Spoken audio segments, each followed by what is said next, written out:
Assista Tube Channel. As melhores indicações de conteúdos em um só lugar. Inscreva-se no nosso canal e ative o sininho das notificações para ficar por dentro de tudo. Imagina comprar a casa dos seus sonhos, morrer nela poucos minutos depois e descobrir que você ainda vai ter que lidar com os novos moradores. Adam e Barbara Maitland são aquele casal tranquilo, apaixonado pela própria casa, vivendo uma rotina calma numa cidade pequena. Nada de ambições grandiosas, nada de conflitos sérios. Só que essa paz dura pouquíssimo. Um acidente bobo, rápido e pronto, eles morrem. Mas o filme não transforma isso num drama pesado. Pelo contrário, a morte aqui é só o começo de uma grande confusão. Ao perceberem que viraram fantasmas, Adam e Bárbara descobrem que estão presos à casa e que não sabem absolutamente nada sobre como assombrar alguém. Eles são educados demais, tímidos demais e totalmente despreparados para lidar com os vivos. E é aí que entram os Dietz, a nova família que compra a casa. Pessoas barulhentas, excêntricas e completamente incompatíveis com o estilo dos antigos donos. Enquanto os Maitland tentam, sem sucesso, espantar os novos moradores, o filme apresenta um universo pós-vida burocrático, estranho e hilário, cheio de regras absurdas, salas de espera intermináveis e funcionários mortos-vivos completamente exaustos. É nesse caos que surge a solução: Beetlejuice, um bioexorcista picareta, inconveniente, mal educado e perigosamente imprevisível. Adam e Barbara Maitland são aquele tipo de casal que parece existir fora do ritmo acelerado do mundo. Eles não vivem correndo, não estão atrás de status nem sonham com grandes mudanças. A felicidade deles está concentrada em algo bem simples: a casa. Uma casa antiga, charmosa, isolada, que eles cuidam com carinho quase obsessivo. Cada detalhe importa, cada parede tem significado. Ali é o refúgio deles, o lugar onde tudo faz sentido. Adam tira férias só para ficar em casa. Bárbara passa o tempo planejando reformas. Eles vivem em sintonia, como se aquele lugar fosse uma extensão deles mesmos. Só que essa tranquilidade dura pouco. Em um dia comum, quase banal, eles saem de carro para resolver algo simples na cidade. No caminho, um cachorro atravessa a estrada. Adam tenta desviar. O carro perde o controle e cai da ponte. A ficha começa a cair devagar, e é isso que torna tudo mais interessante. Eles não acordam mortos, não veem luz no fim do túnel, não encontram anjos ou demônios. Eles simplesmente continuam ali, presos, sem manual emocional para lidar com o que aconteceu. Até que Bárbara encontra o famoso Manual dos Recém-Falecidos, um livro enorme, confuso, cheio de regras estranhas e explicações pouco práticas. Ao invés de ajudar, ele só deixa tudo mais claro em uma coisa: eles morreram, e agora fazem parte de um sistema pós-vida burocrático, lento e completamente sem empatia. O choque não vem com gritos ou desespero, vem com silêncio, com olhares trocados, com a realização de que nada do que eles planejavam importa mais. Não haverá reforma, não haverá futuro do jeito que eles imaginavam. Só existe aquela casa e a eternidade. E como se isso não fosse suficiente, o pior acontece: a casa é vendida. Os novos donos chegam como um furacão. A família Dietz é tudo aquilo que os Maitland não são: barulhentos, espalhafatosos, artificiais. Charles é um sujeito obcecado por status e dinheiro. Delia é uma artista moderna que transforma qualquer espaço em algo estranho e desconfortável. Eles não veem a casa como lar, mas como um objeto, uma tela em branco para suas excentricidades. Desesperados, eles tentam assombrar os novos moradores, mas falham miseravelmente. Quando conseguem aparecer, surgem deformados, assustadores até demais, mas o efeito não é medo, é confusão. Os vivos não entendem o que está acontecendo, e os fantasmas percebem que assustar exige algo que eles não têm: malícia. Depois de todas as tentativas frustradas de expulsar os Dietz, Adam e Bárbara chegam a uma conclusão amarga. Eles não nasceram para assustar ninguém. Falta maldade, falta coragem, falta aquele instinto sombrio que parece vir naturalmente para outros fantasmas. Eles são educados demais até depois da morte. E no mundo dos mortos, isso é quase um defeito. É nesse momento que o além começa a se mostrar ainda mais estranho. Ao buscar ajuda oficial, os Maitland acabam conhecendo Juno, uma espécie de assistente social do pós-vida. Ela é dura, sarcástica e claramente cansada de lidar com fantasmas recém-mortos que não sabem o que fazer da própria eternidade. A mensagem dela é clara: assombrar é responsabilidade de quem morreu naquela casa. Se virem. Juno também deixa escapar um aviso importante. Uma regra não escrita, mas extremamente séria. Nunca invoquem Beetlejuice. Só o jeito como ela fala o nome já deixa claro que não se trata de um espírito comum. É mais como um erro do sistema, um problema que nunca deveria ser acessado. E como toda boa história, quanto mais algo é proibido, mais tentador se torna. Enquanto isso, do lado dos vivos, a situação só piora. Délia transforma a casa em uma instalação artística bizarra, cheia de esculturas angulosas e cores agressivas. Charles começa a enxergar o lugar como uma oportunidade de negócio ligada ao turismo sobrenatural. A casa deixa de ser um lar e vira um projeto. Um palco. No meio desse caos todo está Lydia Dietz. Diferente dos pais, ela não tenta dominar o espaço. Lydia se sente deslocada, ignorada, invisível, quase como os fantasmas. Ela vê morte como algo natural, não como algo assustador. É por isso que quando ela começa a sentir presenças estranhas na casa, não entra em pânico, ela escuta. O primeiro contato entre Lydia e Adam é cheio de tensão e curiosidade. Ela não grita, não corre, ela observa. E quando finalmente percebe que aqueles fantasmas não querem machucar ninguém, nasce uma conexão sincera. Lydia encontra neles algo que nunca teve: atenção e compreensão. Adam e Bárbara, por sua vez, veem nela alguém que pode ajudá-los a manter a casa. Essa aliança muda tudo. Pela primeira vez desde a morte, os Maitland sentem que não estão completamente sozinhos. Mas o mundo adulto não demora a estragar tudo. Charles e Délia decidem transformar a presença sobrenatural em atração.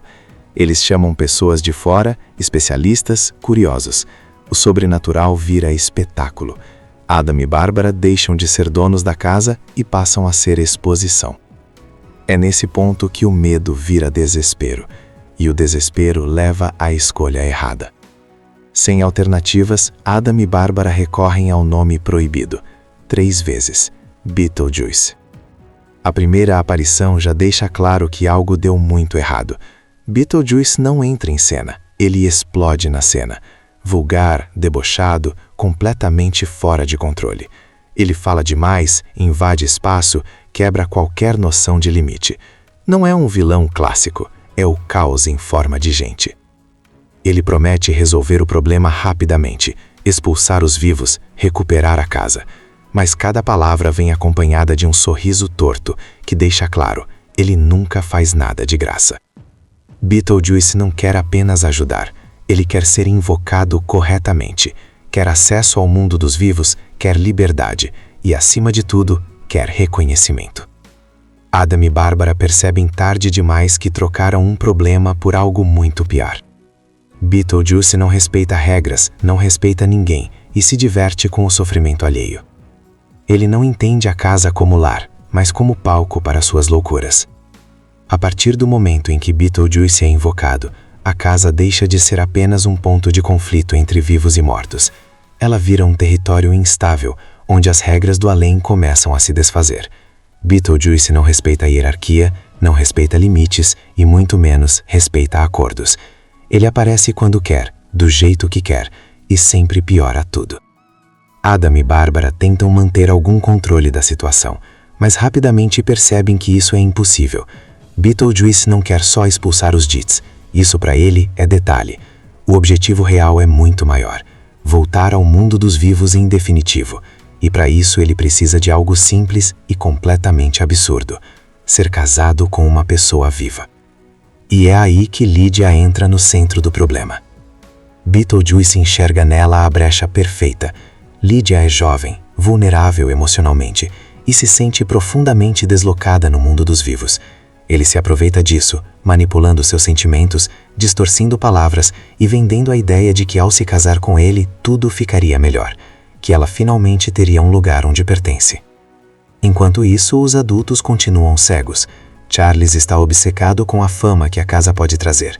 Delia vê os fantasmas como inspiração artística. Eles ignoram completamente os avisos de Lydia, tratando seus medos como drama adolescente.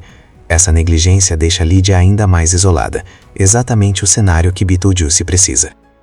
O plano avança rápido demais. Uma cerimônia grotesca começa a se formar dentro da casa. O clima deixa de ser apenas engraçado e passa a flertar com algo realmente perturbador. O humor continua ali, mas agora misturado com um desconforto claro. Beetlejuice está prestes a vencer. Adam e Bárbara, desesperados, tentam impedir o casamento, mas são fracos demais diante do poder e da astúcia de Beetlejuice. Pela primeira vez desde que morreram, eles se sentem verdadeiramente impotentes. Não conseguem proteger a casa, não conseguem proteger Lydia, e isso pesa mais do que a própria morte. A virada acontece quando Lydia finalmente entende que Beetlejuice nunca foi solução. Ele é fuga, um atalho perigoso oferecido quando tudo parece perdido. Ao invés de aceitar esse destino, ela encara seus medos e chama a ajuda do único lugar possível, o próprio sistema do além. Juno retorna, furiosa, colocando ordem no caos. Beetlejuice é punido e enviado de volta para onde nunca deveria ter saído. Não há discurso heróico, nem grande redenção, apenas a restauração do equilíbrio. O erro foi corrigido. Com o caos encerrado, a casa encontra um novo tipo de harmonia. Adam e Bárbara aceitam seu papel como fantasmas, não como vítimas, mas como guardiões. Eles param de lutar com o que são e passam a cuidar do espaço de um jeito diferente. Lydia, por sua vez, finalmente encontra pertencimento. Ela vive entre dois mundos, sem precisar escolher um lado. Continua sendo estranha, sombria e sensível, mas agora não está sozinha. Ela é vista, ouvida e respeitada. Imagina comprar a casa dos seus sonhos, morrer nela poucos minutos depois e descobrir que você ainda vai ter que lidar com os novos moradores.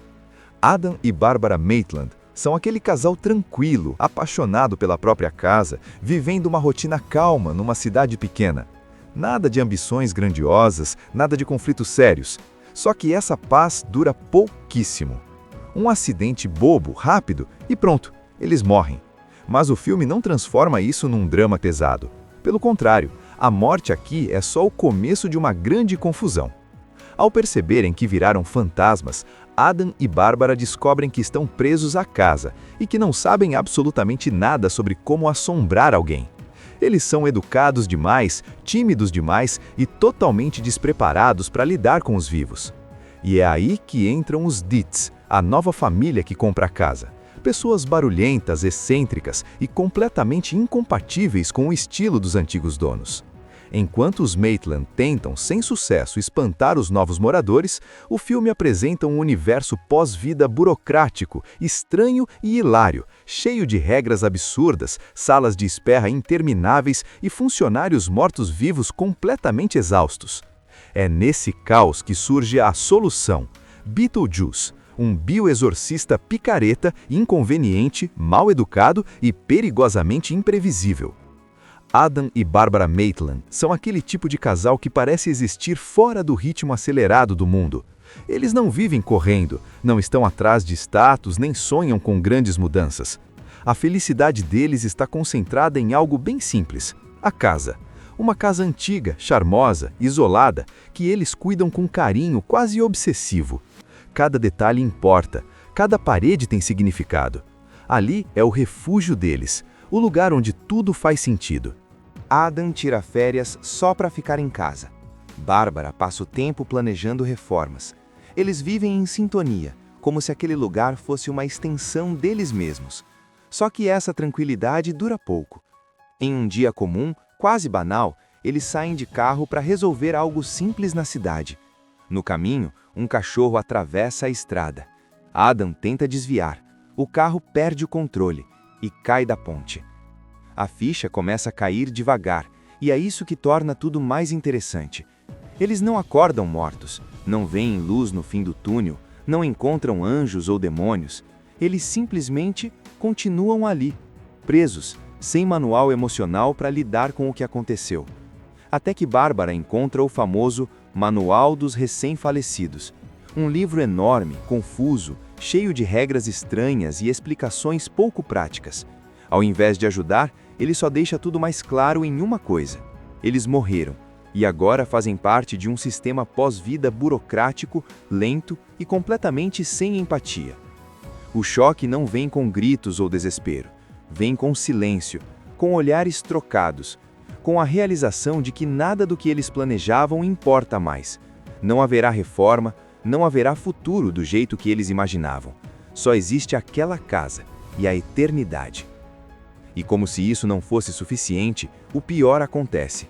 A casa é vendida. Os novos donos chegam como um furacão. A família Dietz é tudo aquilo que os Maitland não são. Barulhentos, espalhafatosos, artificiais. Charles é um sujeito obcecado por status e dinheiro. Delia é uma artista moderna que transforma qualquer espaço em algo estranho e desconfortável. Eles não veem a casa como lar, mas como um objeto, uma tela em branco para suas excentricidades. Desesperados, eles tentam assombrar os novos moradores, mas falham miseravelmente.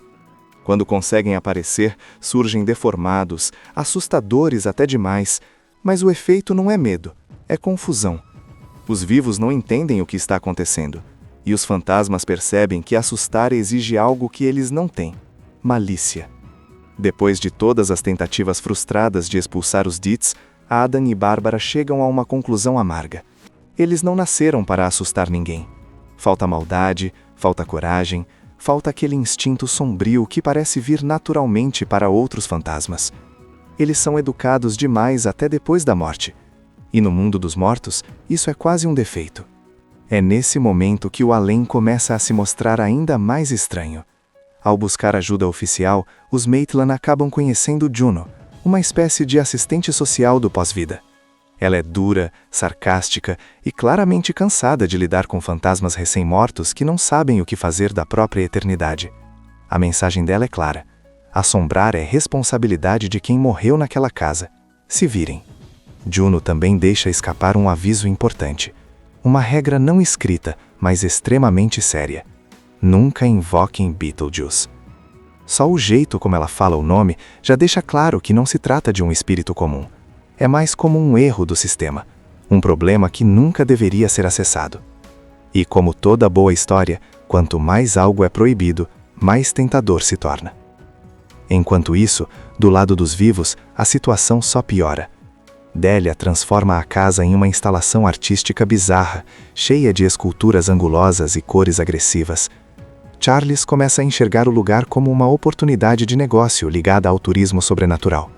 A casa deixa de ser um lar e vira um projeto. Um palco.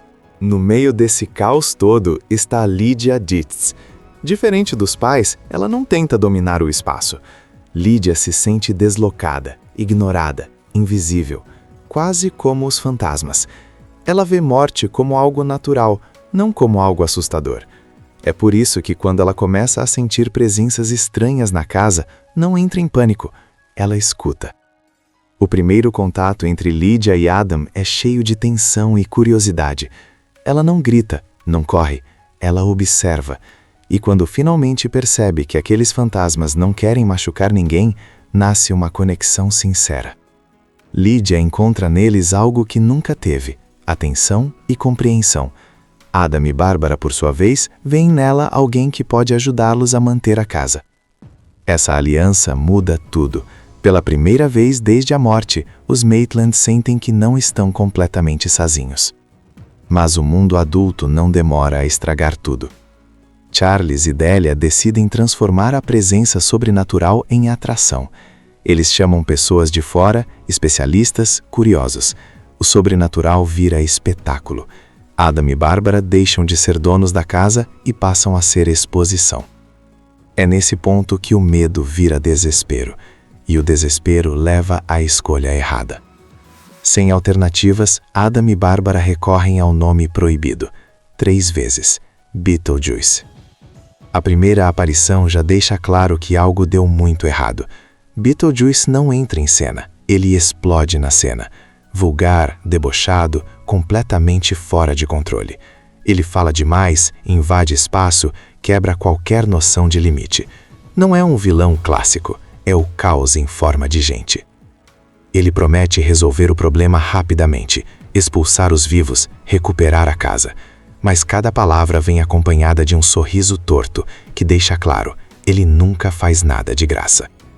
Beetlejuice não quer apenas ajudar, ele quer ser invocado corretamente, quer acesso ao mundo dos vivos, quer liberdade e, acima de tudo, quer reconhecimento. Adam e Bárbara percebem tarde demais que trocaram um problema por algo muito pior. Beetlejuice não respeita regras, não respeita ninguém e se diverte com o sofrimento alheio. Ele não entende a casa como lar, mas como palco para suas loucuras. A partir do momento em que Beetlejuice é invocado, a casa deixa de ser apenas um ponto de conflito entre vivos e mortos. Ela vira um território instável, onde as regras do além começam a se desfazer. Beetlejuice não respeita a hierarquia, não respeita limites e muito menos respeita acordos. Ele aparece quando quer, do jeito que quer, e sempre piora tudo. Adam e Bárbara tentam manter algum controle da situação, mas rapidamente percebem que isso é impossível. Beetlejuice não quer só expulsar os Dits, isso para ele é detalhe.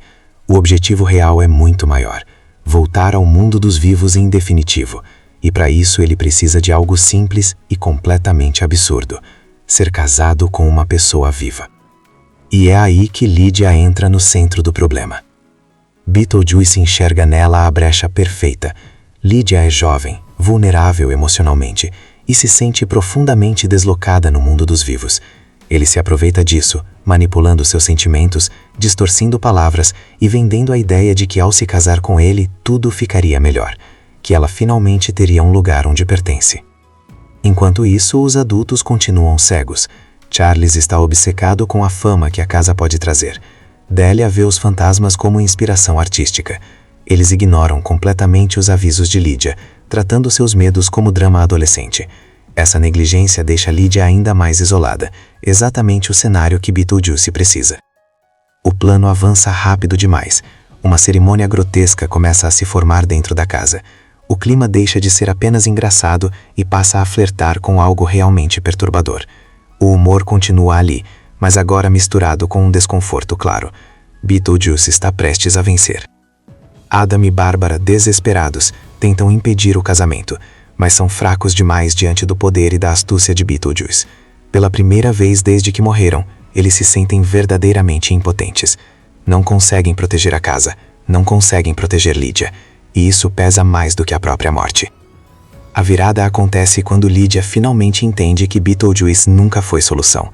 Ele é fuga, um atalho perigoso oferecido quando tudo parece perdido. Ao invés de aceitar esse destino, ela encara seus medos e chama a ajuda do único lugar possível, o próprio sistema do além. Juno retorna, furiosa, colocando ordem no caos. Beetlejuice é punido e enviado de volta para onde nunca deveria ter saído. Não há discurso heróico, nem grande redenção, apenas a restauração do equilíbrio.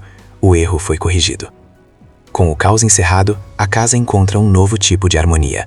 Adam e Bárbara aceitam seu papel como fantasmas, não como vítimas, mas como guardiões. Eles param de lutar com o que são e passam a cuidar do espaço de um jeito diferente. Lydia, por sua vez, finalmente encontra pertencimento. Ela vive entre dois mundos, sem precisar escolher um lado.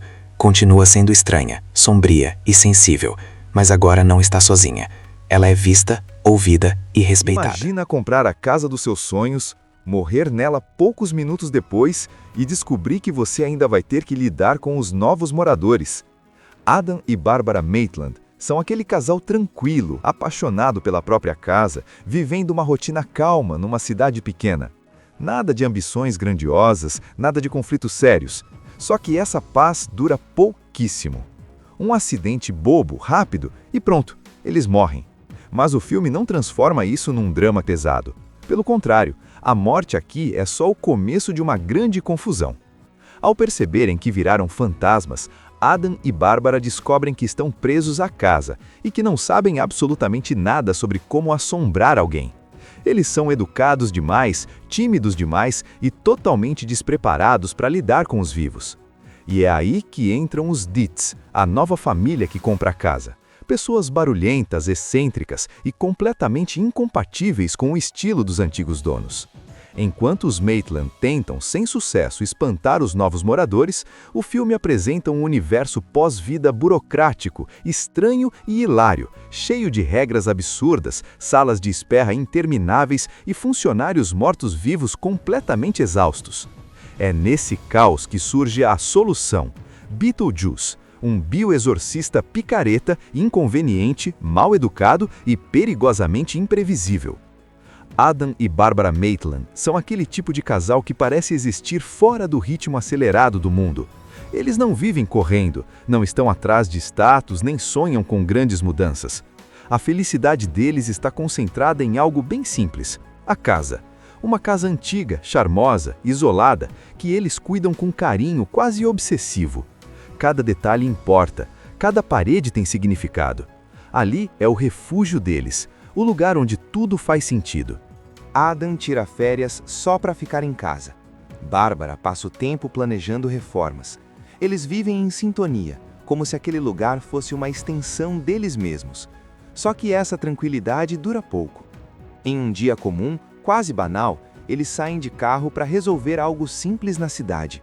No caminho, um cachorro atravessa a estrada. Adam tenta desviar. O carro perde o controle e cai da ponte.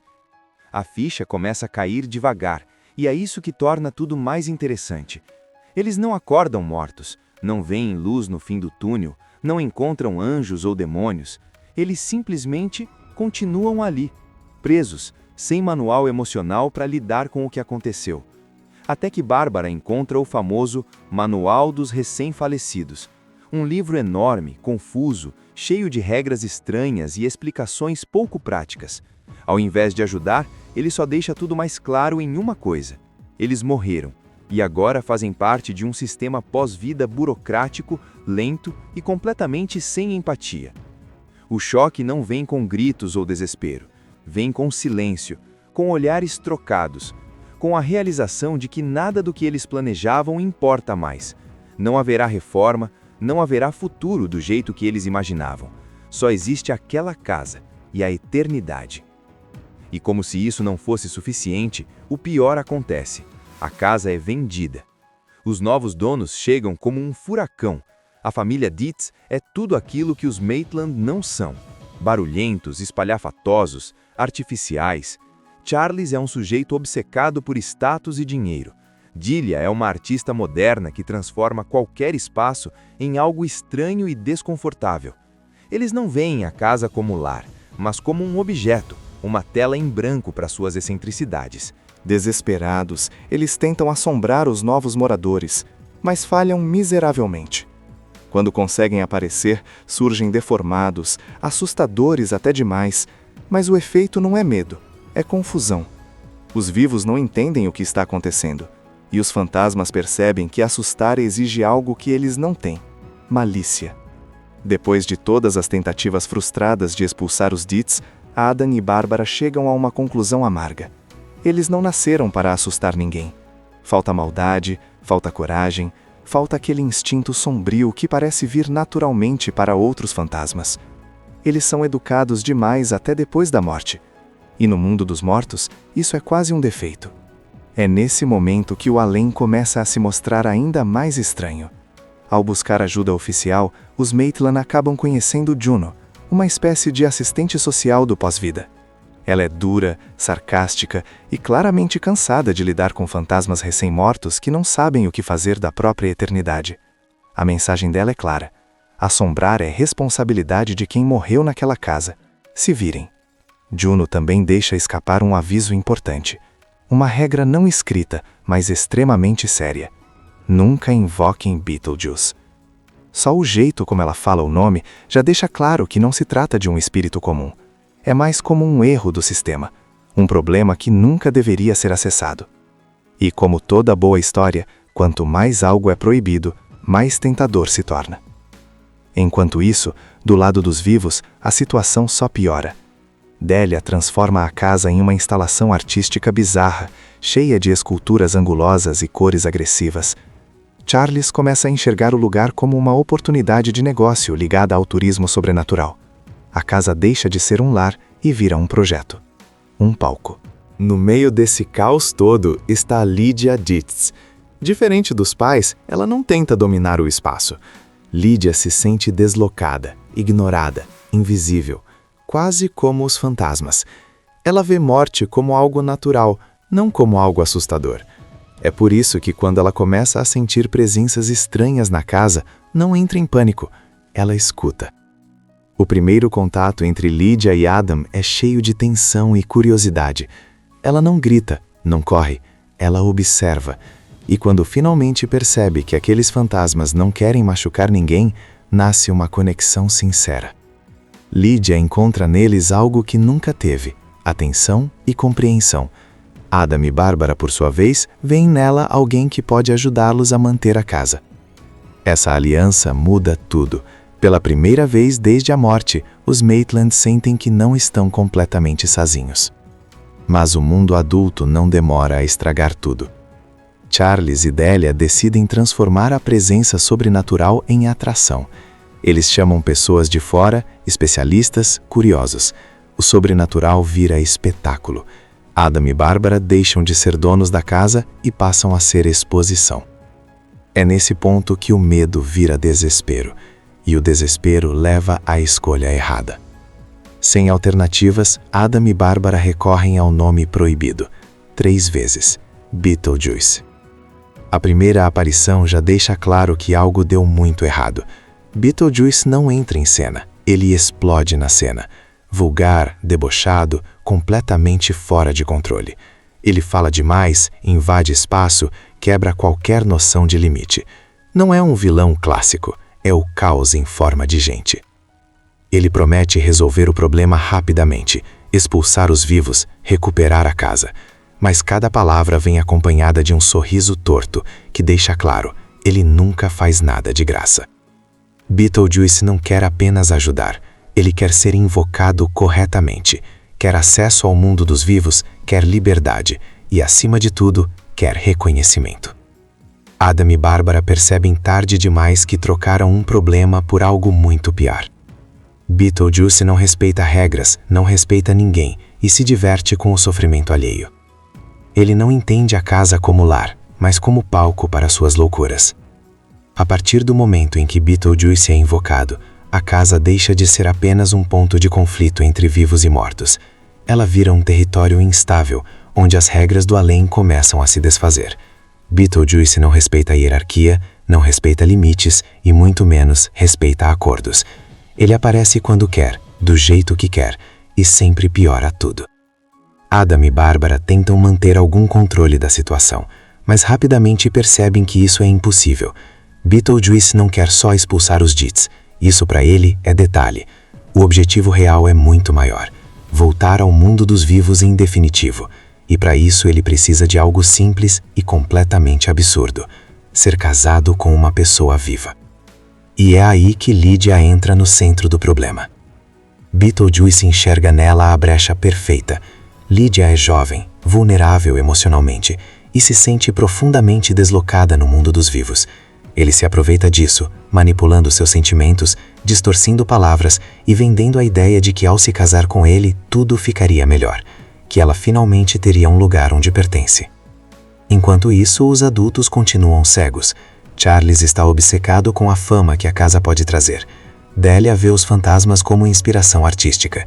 Eles ignoram completamente os avisos de Lydia, tratando seus medos como drama adolescente. Essa negligência deixa Lydia ainda mais isolada, exatamente o cenário que Beetlejuice precisa. O plano avança rápido demais. Uma cerimônia grotesca começa a se formar dentro da casa. O clima deixa de ser apenas engraçado e passa a flertar com algo realmente perturbador. O humor continua ali, mas agora misturado com um desconforto claro. Beetlejuice está prestes a vencer. Adam e Bárbara, desesperados, tentam impedir o casamento, mas são fracos demais diante do poder e da astúcia de Beetlejuice. Pela primeira vez desde que morreram, eles se sentem verdadeiramente impotentes. Não conseguem proteger a casa, não conseguem proteger Lydia, e isso pesa mais do que a própria morte. A virada acontece quando Lydia finalmente entende que Beetlejuice nunca foi solução.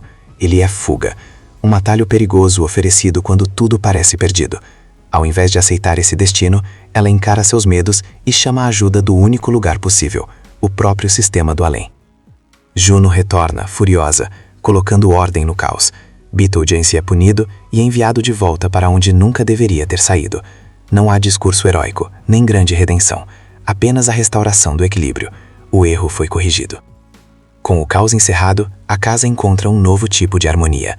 Adam e Bárbara aceitam seu papel como fantasmas, não como vítimas, mas como guardiões. Eles param de lutar com o que são e passam a cuidar do espaço de um jeito diferente. Lídia, por sua vez, finalmente encontra pertencimento. Ela vive entre dois mundos, sem precisar escolher um lado. Continua sendo estranha, sombria e sensível, mas agora não está sozinha. Ela é vista, ouvida e respeitada. Imagina comprar a casa dos seus sonhos, morrer nela poucos minutos depois e descobrir que você ainda vai ter que lidar com os novos moradores. Adam e Barbara Maitland são aquele casal tranquilo, apaixonado pela própria casa, vivendo uma rotina calma numa cidade pequena. Nada de ambições grandiosas, nada de conflitos sérios. Só que essa paz dura pouquíssimo.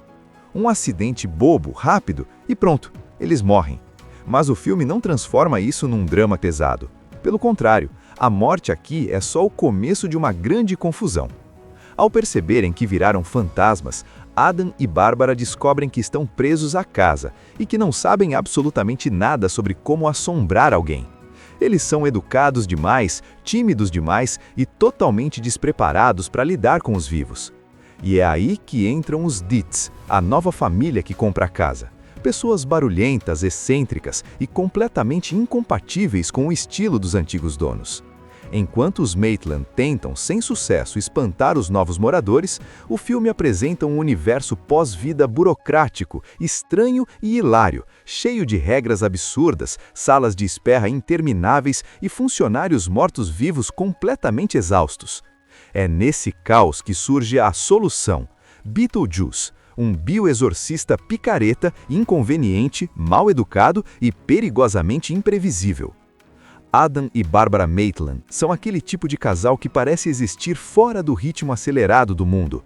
Eles não vivem correndo, não estão atrás de status nem sonham com grandes mudanças.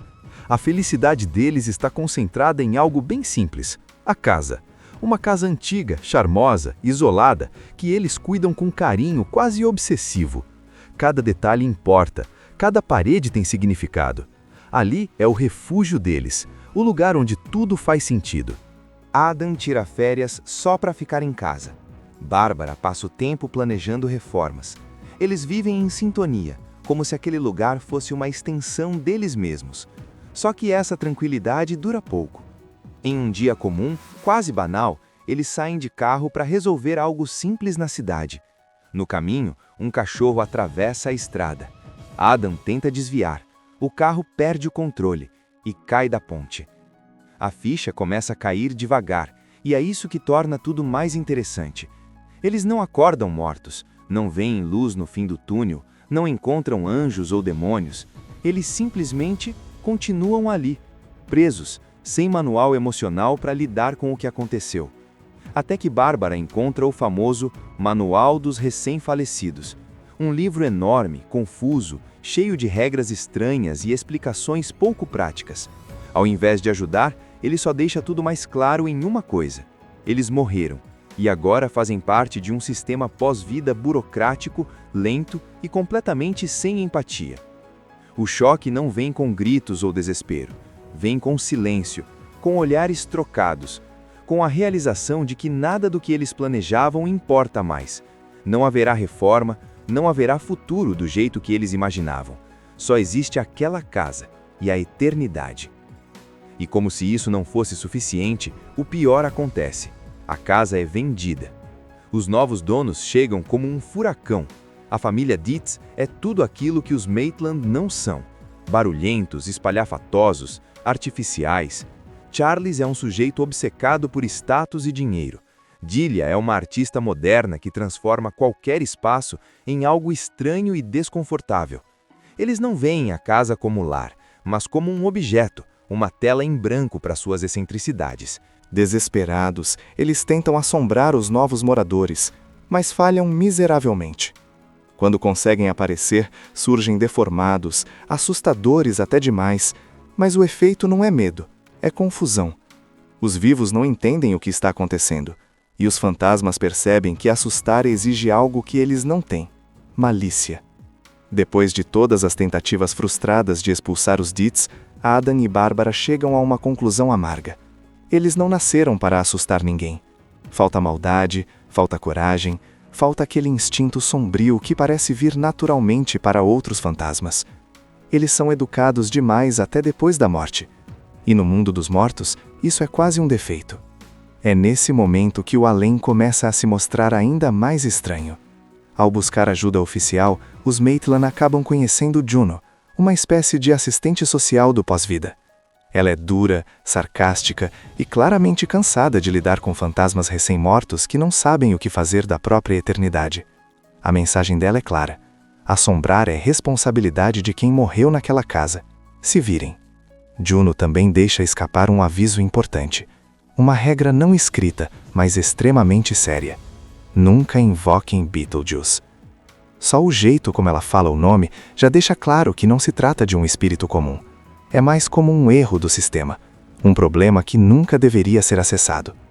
E como toda boa história, quanto mais algo é proibido, mais tentador se torna.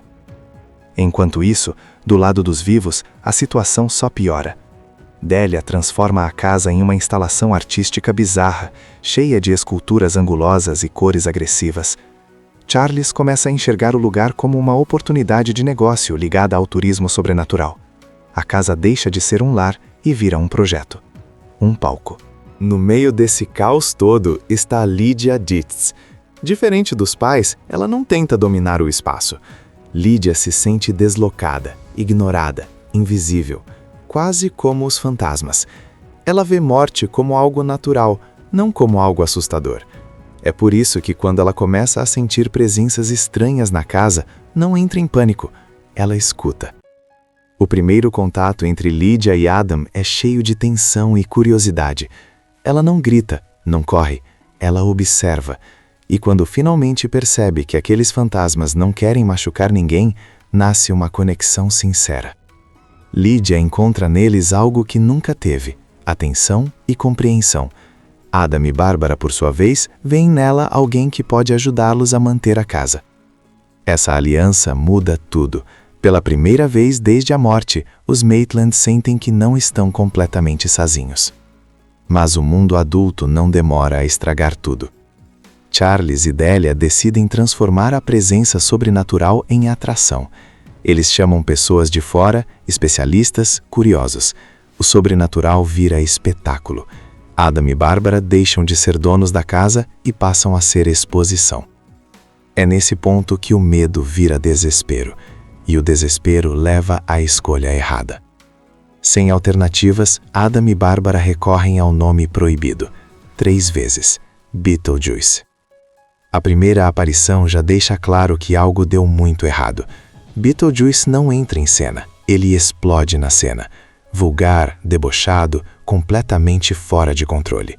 Ele fala demais, invade espaço, quebra qualquer noção de limite.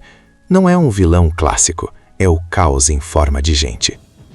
Ele promete resolver o problema rapidamente, expulsar os vivos, recuperar a casa. Mas cada palavra vem acompanhada de um sorriso torto, que deixa claro, ele nunca faz nada de graça. Beetlejuice não quer apenas ajudar, ele quer ser invocado corretamente, quer acesso ao mundo dos vivos, quer liberdade e, acima de tudo, quer reconhecimento.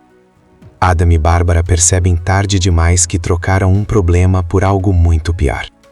Beetlejuice não respeita regras, não respeita ninguém e se diverte com o sofrimento alheio.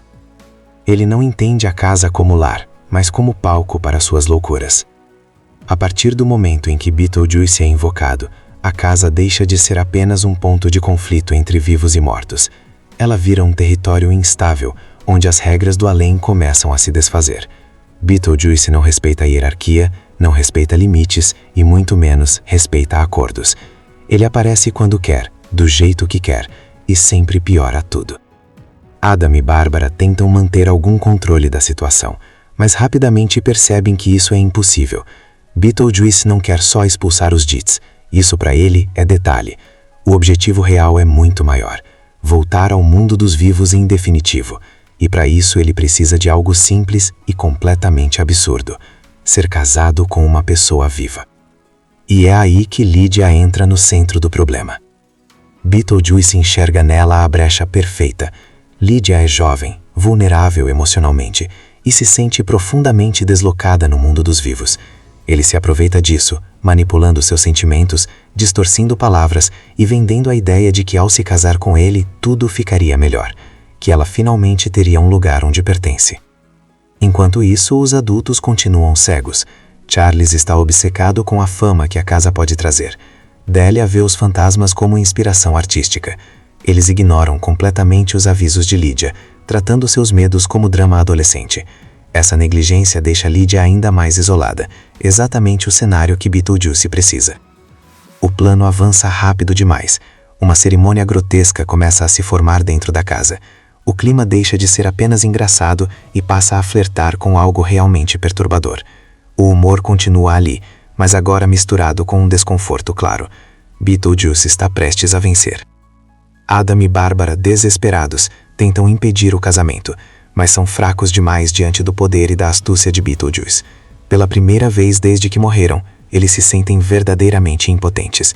Não conseguem proteger a casa, não conseguem proteger Lydia, e isso pesa mais do que a própria morte.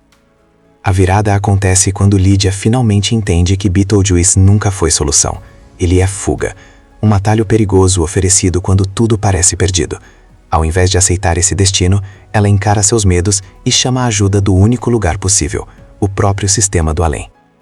Juno retorna, furiosa, colocando ordem no caos. Beetlejuice é punido e enviado de volta para onde nunca deveria ter saído. Não há discurso heróico, nem grande redenção, apenas a restauração do equilíbrio. O erro foi corrigido. Com o caos encerrado, a casa encontra um novo tipo de harmonia. Adam e Bárbara aceitam seu papel como fantasmas, não como vítimas, mas como guardiões. Eles param de lutar com o que são e passam a cuidar do espaço de um jeito diferente. Lydia, por sua vez, finalmente encontra pertencimento. Ela vive entre dois mundos, sem precisar escolher um lado. Continua sendo estranha, sombria e sensível, mas agora não está sozinha. Ela é vista, ouvida e respeitada. Imagina comprar a casa dos seus sonhos, morrer nela poucos minutos depois e descobrir que você ainda vai ter que lidar com os novos moradores. Adam e Bárbara Maitland são aquele casal tranquilo, apaixonado pela própria casa, vivendo uma rotina calma numa cidade pequena. Nada de ambições grandiosas, nada de conflitos sérios. Só que essa paz dura pouquíssimo. Um acidente bobo, rápido e pronto, eles morrem. Mas o filme não transforma isso num drama pesado. Pelo contrário, a morte aqui é só o começo de uma grande confusão. Ao perceberem que viraram fantasmas, Adam e Bárbara descobrem que estão presos à casa e que não sabem absolutamente nada sobre como assombrar alguém. Eles são educados demais, tímidos demais e totalmente despreparados para lidar com os vivos. E é aí que entram os Dits, a nova família que compra a casa. Pessoas barulhentas, excêntricas e completamente incompatíveis com o estilo dos antigos donos. Enquanto os Maitland tentam, sem sucesso, espantar os novos moradores, o filme apresenta um universo pós-vida burocrático, estranho e hilário, cheio de regras absurdas, salas de espera intermináveis e funcionários mortos-vivos completamente exaustos. É nesse caos que surge a solução: Beetlejuice, um bioexorcista picareta, inconveniente, mal educado e perigosamente imprevisível. Adam e Bárbara Maitland são aquele tipo de casal que parece existir fora do ritmo acelerado do mundo. Eles não vivem correndo, não estão atrás de status nem sonham com grandes mudanças.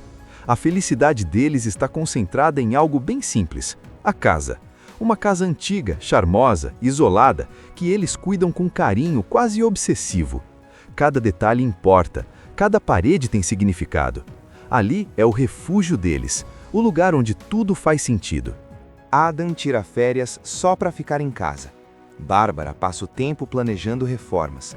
Eles vivem em sintonia, como se aquele lugar fosse uma extensão deles mesmos. Só que essa tranquilidade dura pouco. Em um dia comum, quase banal, eles saem de carro para resolver algo simples na cidade. No caminho, um cachorro atravessa a estrada. Adam tenta desviar. O carro perde o controle e cai da ponte. A ficha começa a cair devagar, e é isso que torna tudo mais interessante. Eles não acordam mortos, não veem luz no fim do túnel, não encontram anjos ou demônios. Eles simplesmente continuam ali, presos, sem manual emocional para lidar com o que aconteceu. Até que Bárbara encontra o famoso Manual dos Recém-Falecidos, um livro enorme, confuso, cheio de regras estranhas e explicações pouco práticas. Ao invés de ajudar, ele só deixa tudo mais claro em uma coisa: eles morreram, e agora fazem parte de um sistema pós-vida burocrático, lento e completamente sem empatia.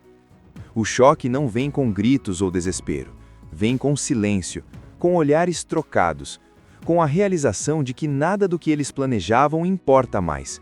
Não haverá reforma, não haverá futuro do jeito que eles imaginavam. Só existe aquela casa e a eternidade. E como se isso não fosse suficiente, o pior acontece. A casa é vendida. Os novos donos chegam como um furacão.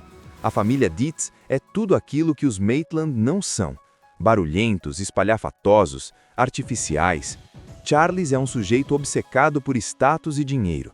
Delia é uma artista moderna que transforma qualquer espaço em algo estranho e desconfortável. Eles não veem a casa como lar, mas como um objeto, uma tela em branco para suas excentricidades. Desesperados, eles tentam assombrar os novos moradores, mas falham miseravelmente. Quando conseguem aparecer, surgem deformados, assustadores até demais, mas o efeito não é medo, é confusão. Os vivos não entendem o que está acontecendo, e os fantasmas percebem que assustar exige algo que eles não têm: malícia. Depois de todas as tentativas frustradas de expulsar os Dietz, Adam e Bárbara chegam a uma conclusão amarga. Eles não nasceram para assustar ninguém. Falta maldade, falta coragem, falta aquele instinto sombrio que parece vir naturalmente para outros fantasmas. Eles são educados demais até depois da morte. E no mundo dos mortos, isso é quase um defeito. É nesse momento que o além começa a se mostrar ainda mais estranho. Ao buscar ajuda oficial, os Maitland acabam conhecendo Juno, uma espécie de assistente social do pós-vida. Ela é dura, sarcástica e claramente cansada de lidar com fantasmas recém-mortos que não sabem o que fazer da própria eternidade. A mensagem dela é clara: assombrar é responsabilidade de quem morreu naquela casa. Se virem. Juno também deixa escapar um aviso importante. Uma regra não escrita, mas extremamente séria: nunca invoquem Beetlejuice. Só o jeito como ela fala o nome já deixa claro que não se trata de um espírito comum. É mais como um erro do sistema, um problema que nunca deveria ser acessado. E como toda boa história, quanto mais algo é proibido, mais tentador se torna. Enquanto isso, do lado dos vivos, a situação só piora. Delia transforma a casa em uma instalação artística bizarra, cheia de esculturas angulosas e cores agressivas. Charles começa a enxergar o lugar como uma oportunidade de negócio ligada ao turismo sobrenatural. A casa deixa de ser um lar e vira um projeto. Um palco. No meio desse caos todo está Lydia Dietz. Diferente dos pais, ela não tenta dominar o espaço. Lydia se sente deslocada, ignorada, invisível, quase como os fantasmas. Ela vê morte como algo natural, não como algo assustador. É por isso que quando ela começa a sentir presenças estranhas na casa, não entra em pânico, ela escuta. O primeiro contato entre Lydia e Adam é cheio de tensão e curiosidade. Ela não grita, não corre, ela observa.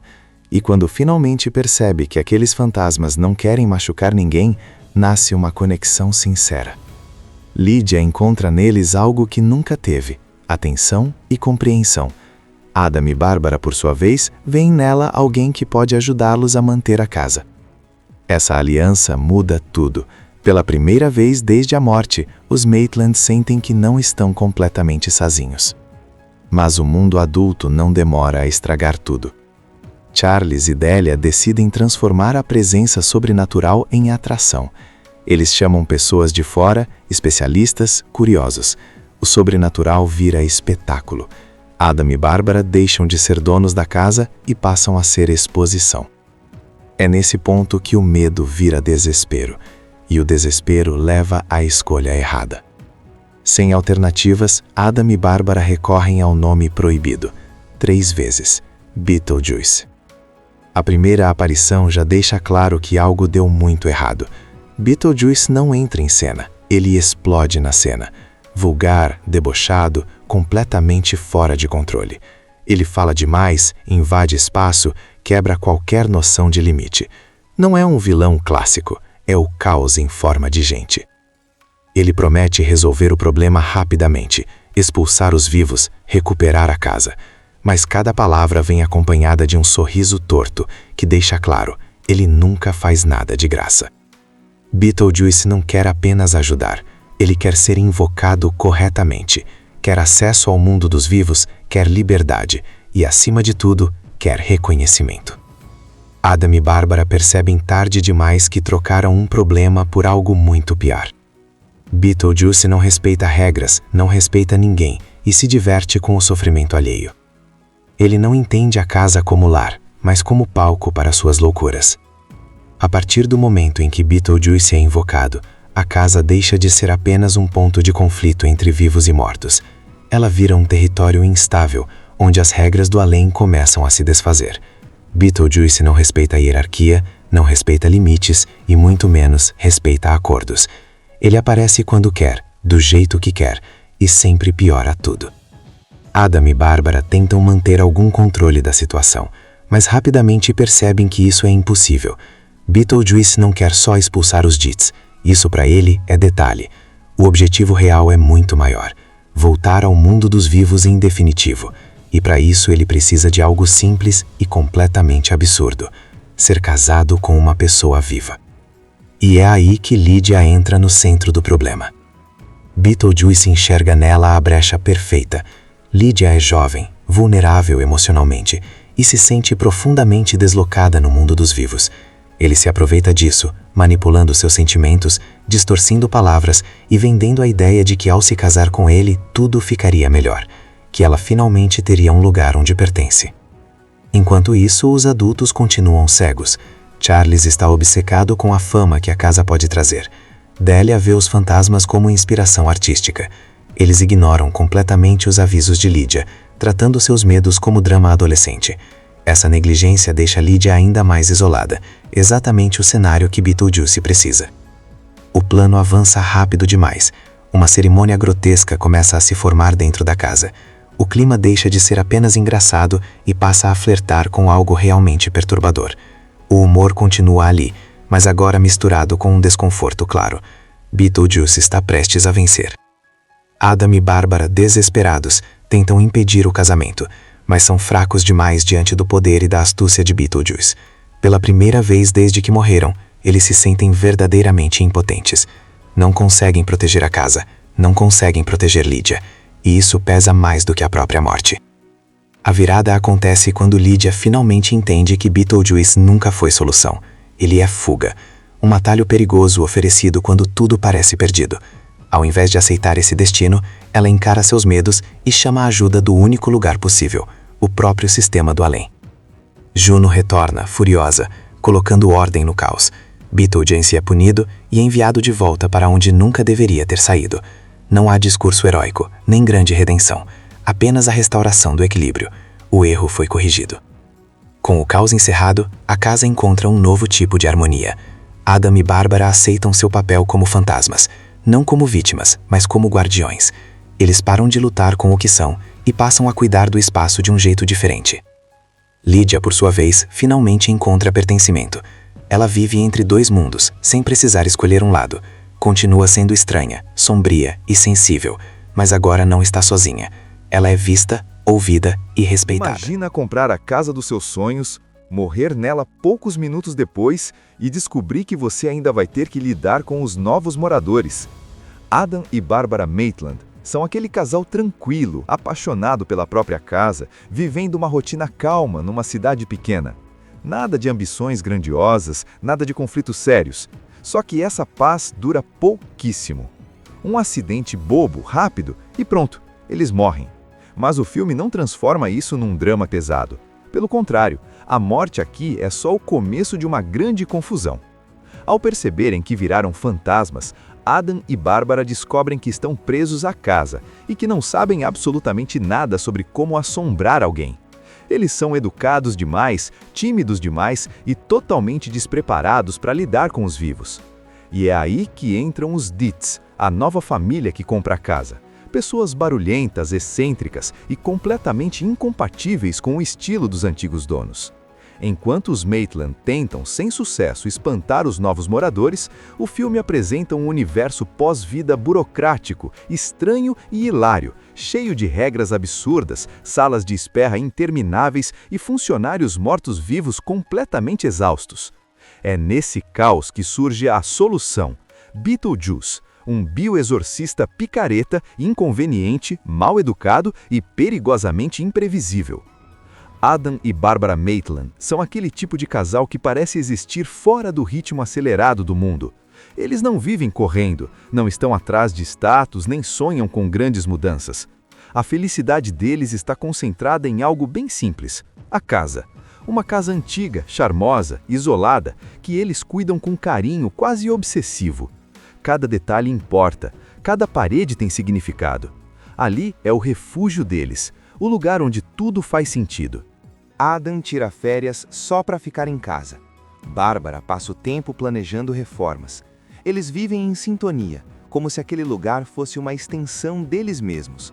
Só que essa tranquilidade dura pouco. Em um dia comum, quase banal, eles saem de carro para resolver algo simples na cidade. No caminho, um cachorro atravessa a estrada. Adam tenta desviar. O carro perde o controle e cai da ponte. A ficha começa a cair devagar, e é isso que torna tudo mais interessante. Eles não acordam mortos, não veem luz no fim do túnel, não encontram anjos ou demônios. Eles simplesmente continuam ali, presos, sem manual emocional para lidar com o que aconteceu. Até que Bárbara encontra o famoso Manual dos Recém-Falecidos, um livro enorme, confuso, cheio de regras estranhas e explicações pouco práticas. Ao invés de ajudar, ele só deixa tudo mais claro em uma coisa: eles morreram, e agora fazem parte de um sistema pós-vida burocrático, lento e completamente sem empatia. O choque não vem com gritos ou desespero, vem com silêncio, com olhares trocados, com a realização de que nada do que eles planejavam importa mais. Não haverá reforma, não haverá futuro do jeito que eles imaginavam. Só existe aquela casa e a eternidade. E como se isso não fosse suficiente, o pior acontece: a casa é vendida. Os novos donos chegam como um furacão. A família Dietz é tudo aquilo que os Maitland não são: barulhentos, espalhafatosos, artificiais. Charles é um sujeito obcecado por status e dinheiro.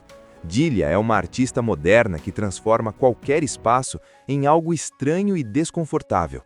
Eles não veem a casa como lar, mas como um objeto, uma tela em branco para suas excentricidades. Desesperados, eles tentam assombrar os novos moradores, mas falham miseravelmente.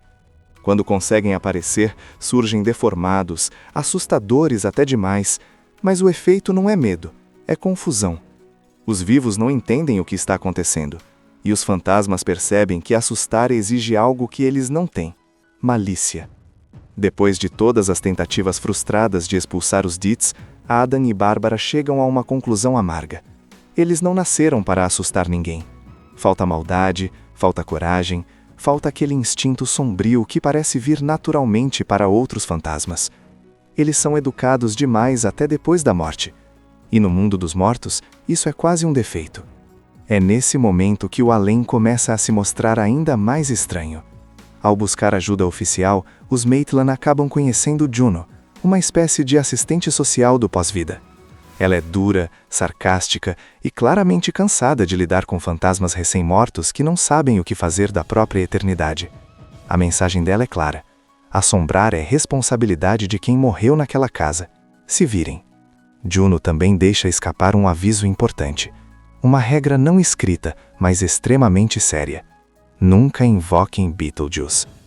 Só o jeito como ela fala o nome já deixa claro que não se trata de um espírito comum. é mais como um erro do sistema, um problema que nunca deveria ser acessado. E como toda boa história, quanto mais algo é proibido, mais tentador se torna. Enquanto isso, do lado dos vivos, a situação só piora. Delia transforma a casa em uma instalação artística bizarra, cheia de esculturas angulosas e cores agressivas. Charles começa a enxergar o lugar como uma oportunidade de negócio ligada ao turismo sobrenatural. A casa deixa de ser um lar e vira um projeto. Um palco. No meio desse caos todo está Lydia Ditz. Diferente dos pais, ela não tenta dominar o espaço. Lydia se sente deslocada, ignorada, invisível, quase como os fantasmas. Ela vê morte como algo natural, não como algo assustador. É por isso que quando ela começa a sentir presenças estranhas na casa, não entra em pânico, ela escuta. O primeiro contato entre Lydia e Adam é cheio de tensão e curiosidade. Ela não grita, não corre, ela observa. E quando finalmente percebe que aqueles fantasmas não querem machucar ninguém, nasce uma conexão sincera. Lydia encontra neles algo que nunca teve: atenção e compreensão. Adam e Bárbara, por sua vez, veem nela alguém que pode ajudá-los a manter a casa. Essa aliança muda tudo. Pela primeira vez desde a morte, os Maitland sentem que não estão completamente sozinhos. Mas o mundo adulto não demora a estragar tudo. Charles e Delia decidem transformar a presença sobrenatural em atração. Eles chamam pessoas de fora, especialistas, curiosos. O sobrenatural vira espetáculo. Adam e Bárbara deixam de ser donos da casa e passam a ser exposição. É nesse ponto que o medo vira desespero, e o desespero leva à escolha errada. Sem alternativas, Adam e Bárbara recorrem ao nome proibido, 3 vezes: Beetlejuice. A primeira aparição já deixa claro que algo deu muito errado. Beetlejuice não entra em cena, ele explode na cena. Vulgar, debochado, completamente fora de controle. Ele fala demais, invade espaço, quebra qualquer noção de limite. Não é um vilão clássico, é o caos em forma de gente. Ele promete resolver o problema rapidamente, expulsar os vivos, recuperar a casa. Mas cada palavra vem acompanhada de um sorriso torto, que deixa claro, ele nunca faz nada de graça. Beetlejuice não quer apenas ajudar, ele quer ser invocado corretamente, quer acesso ao mundo dos vivos, quer liberdade e, acima de tudo, quer reconhecimento. Adam e Bárbara percebem tarde demais que trocaram um problema por algo muito pior. Beetlejuice não respeita regras, não respeita ninguém e se diverte com o sofrimento alheio. Ele não entende a casa como lar, mas como palco para suas loucuras. A partir do momento em que Beetlejuice é invocado, a casa deixa de ser apenas um ponto de conflito entre vivos e mortos. Ela vira um território instável, onde as regras do além começam a se desfazer. Beetlejuice não respeita a hierarquia, não respeita limites e muito menos respeita acordos. Ele aparece quando quer, do jeito que quer, e sempre piora tudo. Adam e Bárbara tentam manter algum controle da situação, mas rapidamente percebem que isso é impossível. Beetlejuice não quer só expulsar os Ditz, isso para ele é detalhe. O objetivo real é muito maior: voltar ao mundo dos vivos em definitivo. E para isso ele precisa de algo simples e completamente absurdo: ser casado com uma pessoa viva. E é aí que Lydia entra no centro do problema. Beetlejuice enxerga nela a brecha perfeita. Lydia é jovem, vulnerável emocionalmente e se sente profundamente deslocada no mundo dos vivos. Ele se aproveita disso, manipulando seus sentimentos, distorcendo palavras e vendendo a ideia de que ao se casar com ele tudo ficaria melhor, que ela finalmente teria um lugar onde pertence. Enquanto isso, os adultos continuam cegos. Charles está obcecado com a fama que a casa pode trazer. Delia vê os fantasmas como inspiração artística. Eles ignoram completamente os avisos de Lydia, tratando seus medos como drama adolescente. Essa negligência deixa Lydia ainda mais isolada, exatamente o cenário que Beetlejuice precisa. O plano avança rápido demais. Uma cerimônia grotesca começa a se formar dentro da casa. O clima deixa de ser apenas engraçado e passa a flertar com algo realmente perturbador. O humor continua ali, mas agora misturado com um desconforto claro. Beetlejuice está prestes a vencer. Adam e Bárbara, desesperados, tentam impedir o casamento, mas são fracos demais diante do poder e da astúcia de Beetlejuice. Pela primeira vez desde que morreram, eles se sentem verdadeiramente impotentes. Não conseguem proteger a casa, não conseguem proteger Lydia, e isso pesa mais do que a própria morte. A virada acontece quando Lydia finalmente entende que Beetlejuice nunca foi solução. Ele é fuga, um atalho perigoso oferecido quando tudo parece perdido. Ao invés de aceitar esse destino, ela encara seus medos e chama a ajuda do único lugar possível, o próprio sistema do além. Juno retorna, furiosa, colocando ordem no caos. Beetlejuice é punido e enviado de volta para onde nunca deveria ter saído. Não há discurso heróico, nem grande redenção, apenas a restauração do equilíbrio. O erro foi corrigido. Com o caos encerrado, a casa encontra um novo tipo de harmonia. Adam e Bárbara aceitam seu papel como fantasmas, não como vítimas, mas como guardiões. Eles param de lutar com o que são e passam a cuidar do espaço de um jeito diferente. Lydia, por sua vez, finalmente encontra pertencimento. Ela vive entre dois mundos, sem precisar escolher um lado. Continua sendo estranha, sombria e sensível, mas agora não está sozinha. Ela é vista, ouvida e respeitada. Imagina comprar a casa dos seus sonhos, morrer nela poucos minutos depois e descobrir que você ainda vai ter que lidar com os novos moradores. Adam e Bárbara Maitland são aquele casal tranquilo, apaixonado pela própria casa, vivendo uma rotina calma numa cidade pequena. Nada de ambições grandiosas, nada de conflitos sérios. Só que essa paz dura pouquíssimo. Um acidente bobo, rápido e pronto, eles morrem. Mas o filme não transforma isso num drama pesado. Pelo contrário, a morte aqui é só o começo de uma grande confusão. Ao perceberem que viraram fantasmas, Adam e Bárbara descobrem que estão presos à casa e que não sabem absolutamente nada sobre como assombrar alguém. Eles são educados demais, tímidos demais e totalmente despreparados para lidar com os vivos. E é aí que entram os Dietz, a nova família que compra a casa.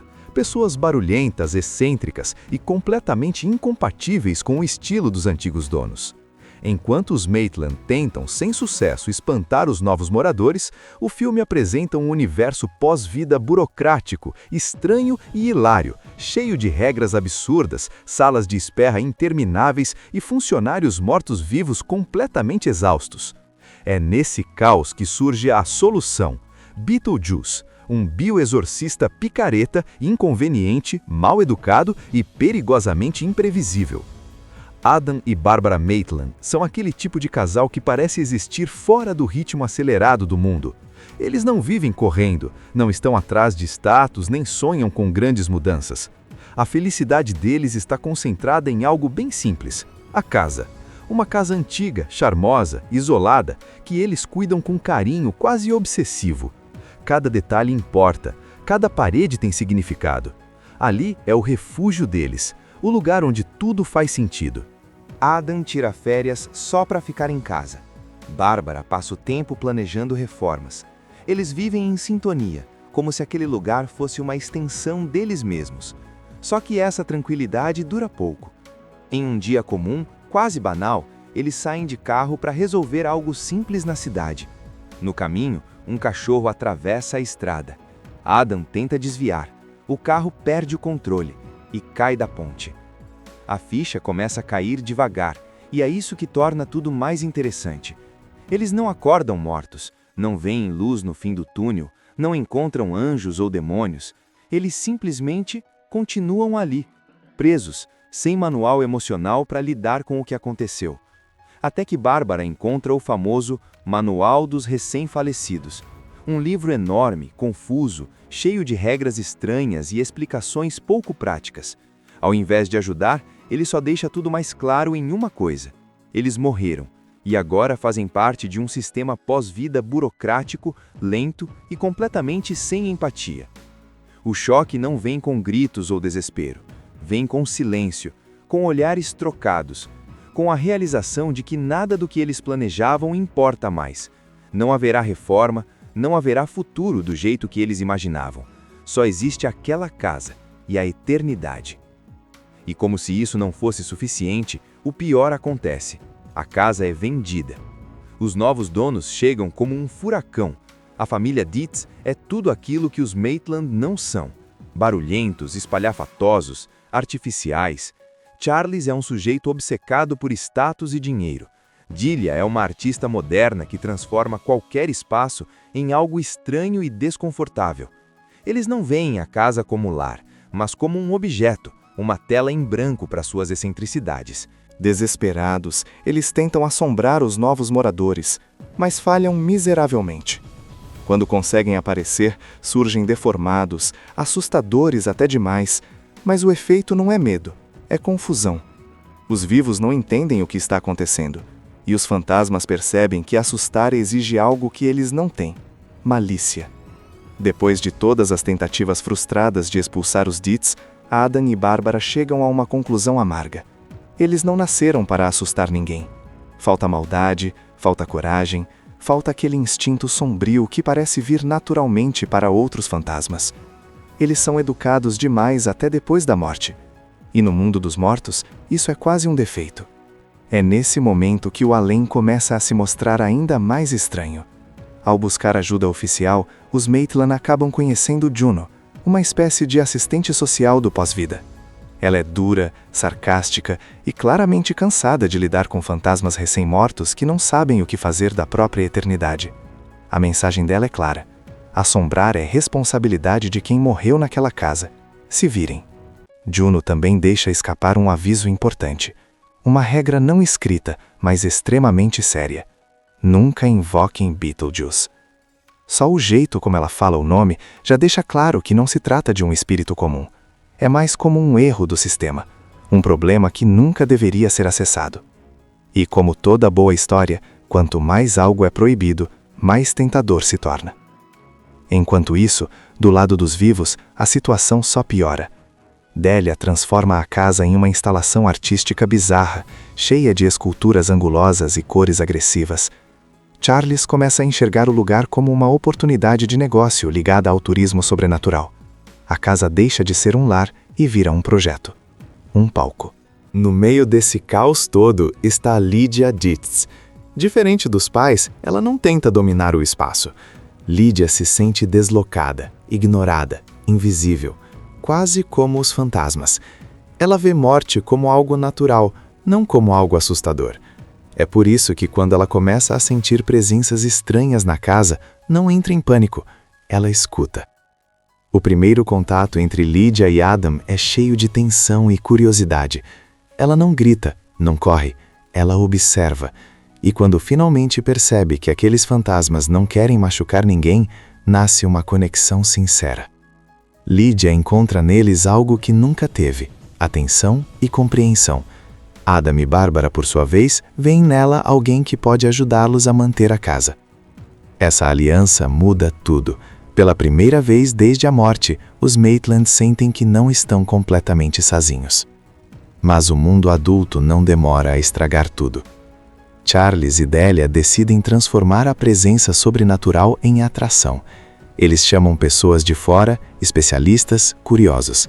O sobrenatural vira espetáculo. Adam e Bárbara deixam de ser donos da casa e passam a ser exposição. É nesse ponto que o medo vira desespero. E o desespero leva à escolha errada. Sem alternativas, Adam e Bárbara recorrem ao nome proibido, 3 vezes: Beetlejuice. A primeira aparição já deixa claro que algo deu muito errado. Beetlejuice não entra em cena, ele explode na cena. Vulgar, debochado, completamente fora de controle. Ele fala demais, invade espaço, quebra qualquer noção de limite. Não é um vilão clássico. É o caos em forma de gente. Ele promete resolver o problema rapidamente, expulsar os vivos, recuperar a casa. Mas cada palavra vem acompanhada de um sorriso torto, que deixa claro, ele nunca faz nada de graça. Beetlejuice não quer apenas ajudar, ele quer ser invocado corretamente, quer acesso ao mundo dos vivos, quer liberdade e, acima de tudo, quer reconhecimento. Adam e Bárbara percebem tarde demais que trocaram um problema por algo muito pior. Beetlejuice não respeita regras, não respeita ninguém e se diverte com o sofrimento alheio. Ele não entende a casa como lar, mas como palco para suas loucuras. A partir do momento em que Beetlejuice é invocado, a casa deixa de ser apenas um ponto de conflito entre vivos e mortos. Ela vira um território instável, onde as regras do além começam a se desfazer. Beetlejuice não respeita a hierarquia, não respeita limites e muito menos respeita acordos. Ele aparece quando quer, do jeito que quer, e sempre piora tudo. Adam e Bárbara tentam manter algum controle da situação, mas rapidamente percebem que isso é impossível. Beetlejuice não quer só expulsar os Dits, isso para ele é detalhe. O objetivo real é muito maior, voltar ao mundo dos vivos em definitivo, e para isso ele precisa de algo simples e completamente absurdo: ser casado com uma pessoa viva. E é aí que Lydia entra no centro do problema. Beetlejuice enxerga nela a brecha perfeita. Lydia é jovem, vulnerável emocionalmente e se sente profundamente deslocada no mundo dos vivos. Ele se aproveita disso, manipulando seus sentimentos, distorcendo palavras e vendendo a ideia de que ao se casar com ele tudo ficaria melhor, que ela finalmente teria um lugar onde pertence. Enquanto isso, os adultos continuam cegos. Charles está obcecado com a fama que a casa pode trazer. Delia vê os fantasmas como inspiração artística. Eles ignoram completamente os avisos de Lydia, tratando seus medos como drama adolescente. Essa negligência deixa Lydia ainda mais isolada, exatamente o cenário que Beetlejuice precisa. O plano avança rápido demais. Uma cerimônia grotesca começa a se formar dentro da casa. O clima deixa de ser apenas engraçado e passa a flertar com algo realmente perturbador. O humor continua ali, mas agora misturado com um desconforto claro. Beetlejuice está prestes a vencer. Adam e Bárbara, desesperados, tentam impedir o casamento, mas são fracos demais diante do poder e da astúcia de Beetlejuice. Pela primeira vez desde que morreram, eles se sentem verdadeiramente impotentes. Não conseguem proteger a casa, não conseguem proteger Lydia, e isso pesa mais do que a própria morte. A virada acontece quando Lydia finalmente entende que Beetlejuice nunca foi solução. Ele é fuga, um atalho perigoso oferecido quando tudo parece perdido. Ao invés de aceitar esse destino, ela encara seus medos e chama a ajuda do único lugar possível, o próprio sistema do além. Juno retorna, furiosa, colocando ordem no caos. Beetlejuice é punido e enviado de volta para onde nunca deveria ter saído. Não há discurso heróico, nem grande redenção, apenas a restauração do equilíbrio. O erro foi corrigido. Com o caos encerrado, a casa encontra um novo tipo de harmonia. Adam e Bárbara aceitam seu papel como fantasmas, não como vítimas, mas como guardiões. Eles param de lutar com o que são e passam a cuidar do espaço de um jeito diferente. Lydia, por sua vez, finalmente encontra pertencimento. Ela vive entre dois mundos, sem precisar escolher um lado. Continua sendo estranha, sombria e sensível, mas agora não está sozinha. Ela é vista, ouvida e respeitada. Assista Tube Channel. As melhores indicações de conteúdos em um só lugar. Inscreva-se no nosso canal e ative o sininho das notificações para ficar por dentro de tudo.